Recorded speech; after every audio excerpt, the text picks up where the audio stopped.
Hello বন্ধুরা, আজকে আমি যে সিনেমা নিয়ে কথা বলবো সেটা হলো ট্যাক্সিওয়ালা। 2018 সালে মুক্তি পাওয়া একটা Telugu science fiction thriller movie. এই সিনেমার নায়ক আমাদের সবার পরিচিত বিজয় দেবরকোন্ডা। চলুন দেখা যাক সিনেমাটা কেমন।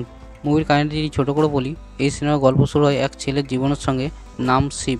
সে চাকরি পাচ্ছিল না, হুট করে ঠিক করে সে ট্যাক্সি চালাবে। কিন্তু শিব একটা পুরনো গাড়ি কিনে ফেলে, আর সেখান থেকে শুরু হয় আসল কাহিনী। গাড়িটা শুধু পুরনো নয়, সেটার ভিতরে অদ্ভুত কিছু আছে। সে বুঝতে পারে এই গাড়ির ভিতরে আত্মা আছে, আর এই আত্মার একটা গল্প আছে, একটা উদ্দেশ্য আছে। এই মুভির ক্যারেক্টার এবং পারফরমেন্সের কথা বলি। বিজয় দেবরকোন্ডা খুব সহজভাবে শিবের চরিত্রে ফুটে তুলেছে। তার মধ্যে যেমন মজার দিক আছে, তেমন ভয়েরও সময় সিরিয়াস হওয়ার দক্ষতা আছে। প্রিয়ঙ্কার স্ক্রিন টাইম খুব বেশি ছিল না, কিন্তু ঠিকঠাক অভিনয় করেছে। সাপোর্টিং চরিত্র, বিশেষ করে হিউমার যোগদান দেওয়া বন্ধুরা ছবিটাকে প্রাণবন্ত করে তোলে। পরিচালক রাহুল একটা ইন্টারেস্টিং গল্প বেছে নিয়েছে।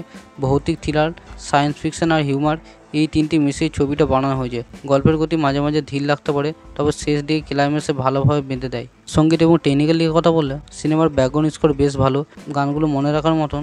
ভিএফএক্স বা স্পেশাল ইফেক্ট তুলনামূলক কম বাজেটে হলেও বেশ ভালো কাজ করেছে। সব মিলিয়ে ট্যাক্সিওয়ালা একটা মজাদার থ্রিলার, ভয়ও আছে, হাসিও আছে, আর কিছু নতুন ধরনের গল্প। যারা ভৌতিক সিনেমা পছন্দ করে কিন্তু অতিরিক্ত ভয় পান না, তাদের জন্য এটা পারফেক্ট। এটা এমন এক সিনেমা যেখানে একটা গাড়ি চরিত্র হয়ে ওঠে, আর একটা আত্মা গল্প বলার মাধ্যম হয়। শেষে বলি, বিজয় দেবরকোন্ডা ভক্তদের জন্য এটা অবশ্যই একবার দেখা উচিত। আপনি যদি একটা আলাদা ধাঁচের সিনেমা দেখতে চান, তাহলে এই মুভিটা দেখতে পারেন। ভিডিওটা ভালো লাগলে লাইক, শেয়ার, সাবস্ক্রাইব করতে ভুলবেন না।